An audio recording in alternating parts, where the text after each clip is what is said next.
Valorisation de la recherche. Un des sujets essentiels, effectivement, du passage de l'idée au marché, c'est de mieux valoriser la recherche. Alors, on a pris ici l'exemple de Caltech.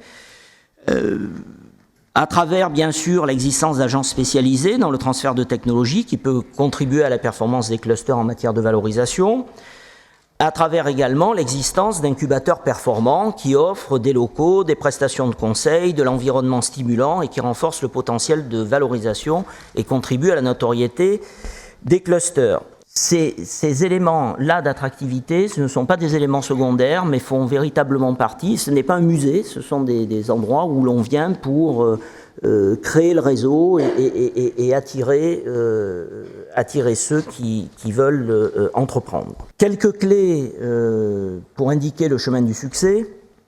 On en a retenu 4 de cette analyse et de ce benchmark, au titre desquels la qualité des universités, et notamment la présence au moins d'une université de premier plan disposant d'une taille critique suffisante.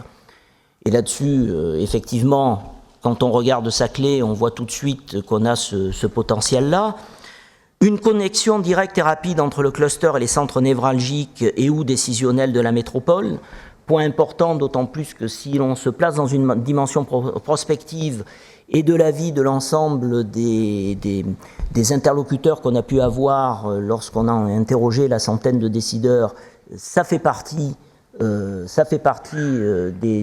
choses que l'on projette dans l'avenir, mais également des transports fluides au sein du cluster, parce qu'au sein d'un cluster, il faut créer le réseau, et le réseau, il ne se crée pas uniquement de façon désincarnée, il se crée aussi par la rencontre physique entre les gens. Un cluster offrant une bonne qualité de vie et un niveau de service aux populations comparable à ceux d'une grande ville, logement, commerce, lieux de sociabilité, loisirs, écoles. On parle des cités dortoirs, mais si les clusters, c'est simplement avoir du monde de 8h du matin à 17h, c'est pas vraiment l'idée d'un cluster. Le cluster, ça vit aussi lorsque l'on est capable d'y maintenir les gens, de faire en sorte qu'il y ait tout un réseau dans la journée, en dehors de la journée, qui se crée. C'est là aussi qu'émergent les bonnes idées et qu'on les met en œuvre. Enfin, bien sûr, une prise en compte des besoins des entreprises, l'accès au financement, des procédures administratives simplifiées, des structures d'hébergement.